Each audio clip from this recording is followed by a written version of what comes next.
Bonjour et bienvenue dans le Summer Break de Chef. Je suis Sophie Plumer, votre hôte. Le Summer Break, c'est une semaine de pause dans votre quotidien bien chargé. Une semaine où vous pouvez mettre de côté toutes vos obligations, votre to-do list, et enfin vous lâcher la grappe. Mais ralentir et se lâcher la grappe, ce n'est pas toujours simple. Le cerveau continue de fonctionner en toile de fond et on a parfois du mal à déconnecter. Alors avec Malika Azaïes, qui est coach et thérapeute, nous avons concocté 6 courts épisodes de podcast pour vous accompagner dans ce ralentissement estival. 6 épisodes pour comprendre ce qui se joue dans le retour à la slow life et vous aider à construire la suite avec sérénité. Concrètement, nous avons exploré 6 thèmes. Chaque thème est une étape d'un cycle qui vous aidera à prendre soin de vous et à penser votre impact de manière positive. J'espère sincèrement que ce Summer Break vous aidera à bien déconnecter. Je vous souhaite une belle écoute et un bel été. Malika, on est ensemble pour ce 3e épisode pour aborder la notion et le mouvement de sentir. Qu'est-ce que ce mouvement évoque pour toi ? Qu'est-ce que ça veut dire sentir pour toi ? Je crois que pour moi, le mot sentir, peut-être il veut dire la même chose que pour tout le monde, parce que sentir, c'est quand même un mot qu'on utilise beaucoup. Peut-être je peux redire qu'il y a plein de manières de sentir.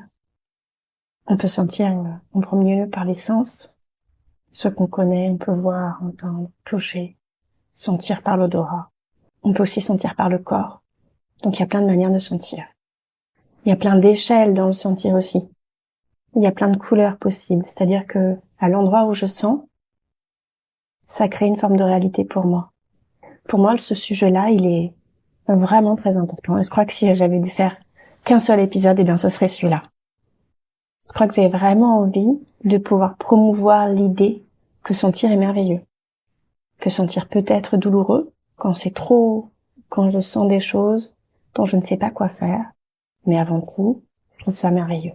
À partir du moment où je sens, je peux me mettre en mouvement. J'ai la sensation qu'on a beaucoup musclé un certain nombre de nos types d'intelligence, mais que l'intelligence du sensible, l'intelligence du sentir, celle du corps ou celle du mouvement, c'est quelque chose qu'on a assez peu cultivé dans notre présent actuel, où on se pose beaucoup de questions sur comment réinventer nos modes de fonctionnement, nos modes de travail. Je peux pas imaginer que ça se passe sans le corps, sans le sentir. Bien sûr que la logique, c'est important. Et en même temps, l'esthétique, en tant que science du sensible, ça aussi, c'est important. Comment est-ce que sentir intervient dans le processus qu'on est en train de décrypter ensemble, qui commence par ralentir, puis relâcher, puis sentir ? Pour moi, ralentir, comme je vous l'ai déjà dit, c'est comme un prérequis parce que ça permet de mettre plus d'emphase sur le présent. Ça permet de rester un tout petit peu plus dans ce présent-là. En tout cas, lui donner un tout petit peu plus de place. Relâcher, ce serait comme faire le vide. Comme tant que possible, enlever toutes les images, toutes les croyances, toutes les douleurs, tout ce qui figerait l'instant, tout ce qui rendrait impossible le changement. Relâcher tout ça. L'étape d'après, pour moi, c'est sentir. Sentir de quoi j'aurais envie, de quoi j'aurais besoin. Et sentir, du coup, devient un prérequis à la mise en mouvement pour aller vers mon besoin, vers mes envies, vers le monde. Tu me disais qu'on peut apprendre à sentir et apprendre à utiliser ses sens. Comment est-ce que j'apprends ça ? Comment est-ce que je me connecte à mes sens ? Tu parlais d'odorat, tu parlais de toucher. Je crois qu'il y a, en premier lieu, accueillir ce qui est là. Tu vois, ce n'aurait pas une bonne manière de sentir, ou comme un annuaire ou une bible de comment il faudrait sentir, commencer par chapitre 1, poser tes fesses dans ton canapé. Chapitre 2, te mettre en tailleur. Non, je crois pas ça. Je crois qu'il y aurait vraiment quelque chose d'accueillir ce qui est juste là. Pour moi, apprendre à sentir, c'est en premier lieu accueillir ce qui est là sans jugement. Et peut-être ce qui est là, c'est pas grand-chose. Peut-être si je reste à un moment où je ralentis, où je relâche ce que je peux, peut-être je vais ressentir du calme. Peut-être je vais ressentir de l'attention. Peut-être même je ne vais rien sentir. Et rien sentir, c'est déjà sentir en fait. Ça donne beaucoup d'informations de ne pas sentir. Donc il y aurait à accueillir sans jugement et observer le plus possible ce qui est là, quel que soit le canal par lequel ça arrive. Est-ce que c'est une idée qui me vient, une image, un mouvement corporel, je me mets à bouger, Ou est-ce que c'est clairement quelque chose que je sens dans l'air, ou quelque chose que je vois qui me met en mouvement? Peu importe en fait. Il pourrait y avoir aussi une étape de j'arrive à mettre des mots dessus et nommer. Parfois, c'est une étape supplémentaire de trouver les mots en lien avec ma sensation. Et ça aussi, c'est apprendre. Car en même temps que j'élargis mon vocabulaire de sensations, si j'élargis mon vocabulaire au niveau du langage aussi, ça peut m'aider. Est-ce qu'il y a une question que je peux me poser régulièrement et à laquelle je pourrais répondre et qui m'aiderait à sentir et à mettre des mots sur ces sensations? La première question qui me vient, c'est qu'est-ce que je vis maintenant? À l'instant, d'instant en instant. Avec l'ouverture d'esprit que d'instant en instant, ça peut changer. C'est-à-dire, je peux me dire que, par exemple, cette semaine, j'ai plutôt de la fatigue ou plutôt de la tristesse. Que c'est ça qui est en couche épaisse sur mon vécu en ce moment. Et puis, à certains moments de la journée, je vais ressentir de la joie ou de l'étonnement. Et c'est ça qui va être au premier plan. Mais ça, d'instant en instant, ça peut bouger, en fait. Et c'est hyper utile de considérer que ça peut bouger parce que ça peut défiger.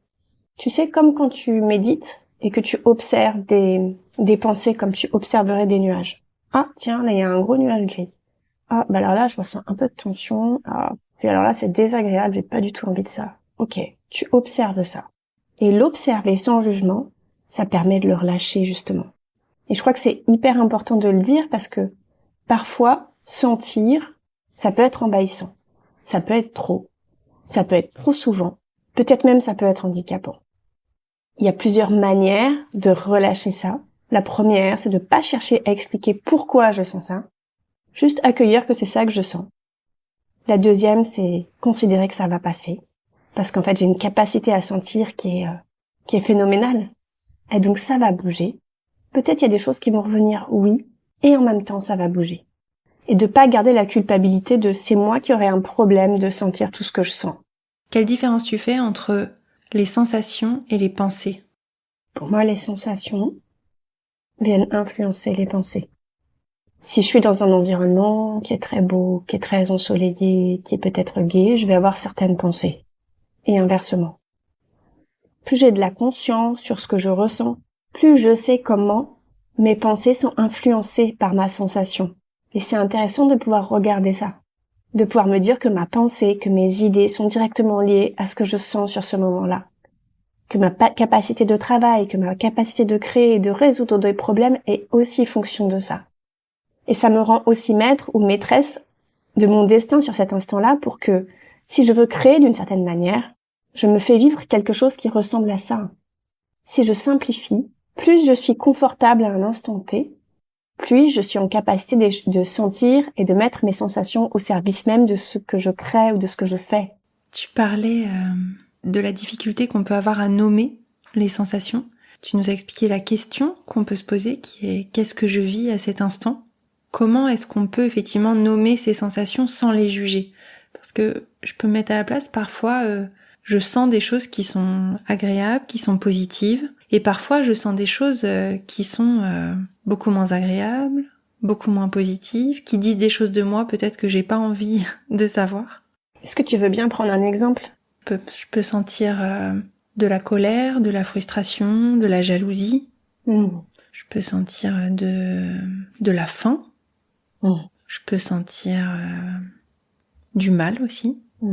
Ça, c'est peut-être plutôt des choses avec lesquelles peut-être c'est pas très positif. J'aimerais bien ne pas sentir ça. Je me dis aussi peut-être que c'est des choses qui me mettent mal à l'aise ou sur lesquelles je travaille depuis longtemps et j'en ai marre de sentir ça. Sur le fait de dire, moi, ce que j'ai envie de souligner, c'est que ça me semblait important d'enrichir son vocabulaire pour être en capacité de nommer ce que je vis. Nommer, ça veut pas dire pour l'extérieur, mais au moins pour moi, de savoir mettre le mot le plus précis possible sur mon vécu. C'était déjà à ce niveau-là, de pouvoir mettre des mots justes sur ce que je vis. À quoi ça sert de faire ça?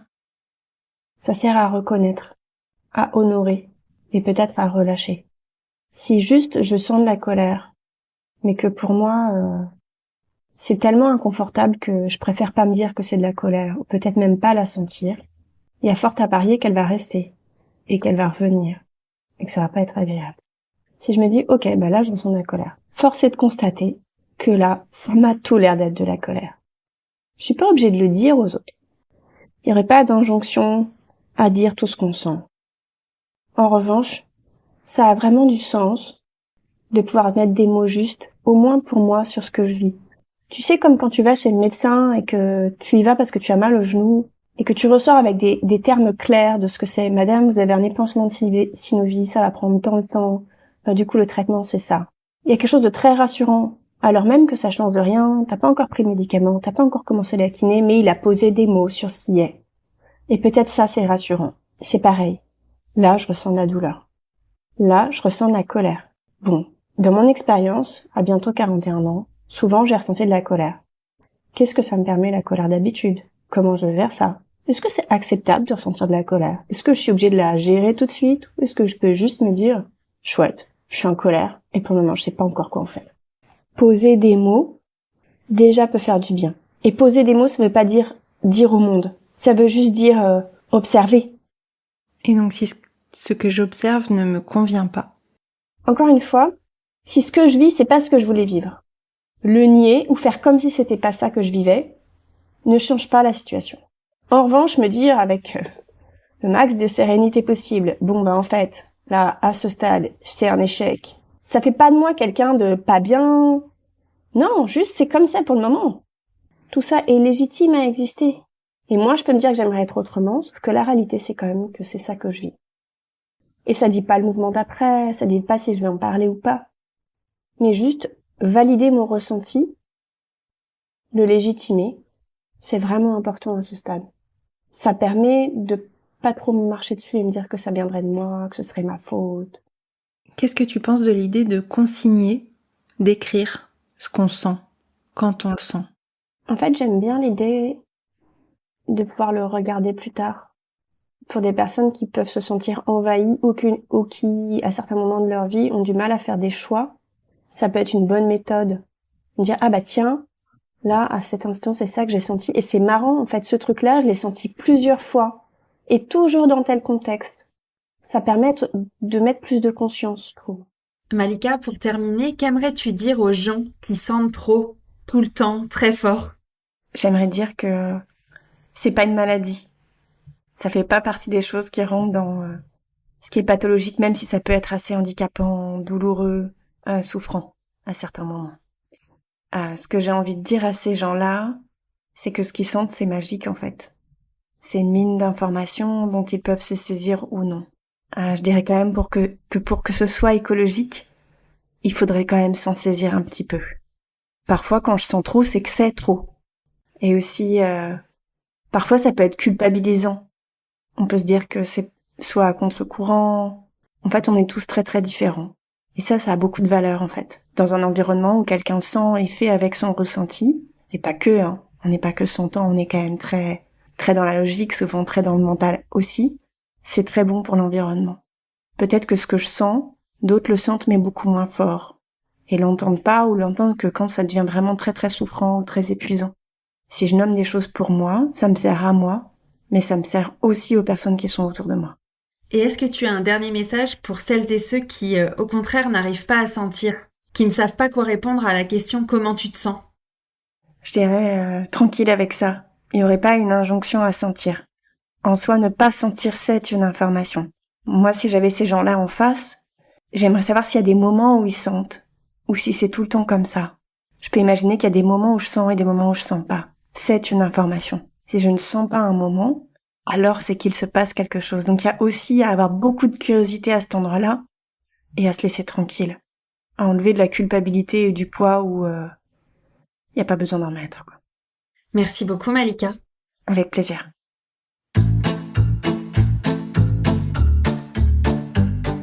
Un grand merci pour votre écoute de cet épisode du Summer Break.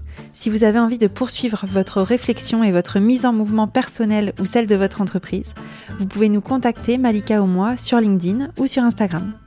Je vous mets nos contacts en commentaire de l'épisode. Passez un bel été!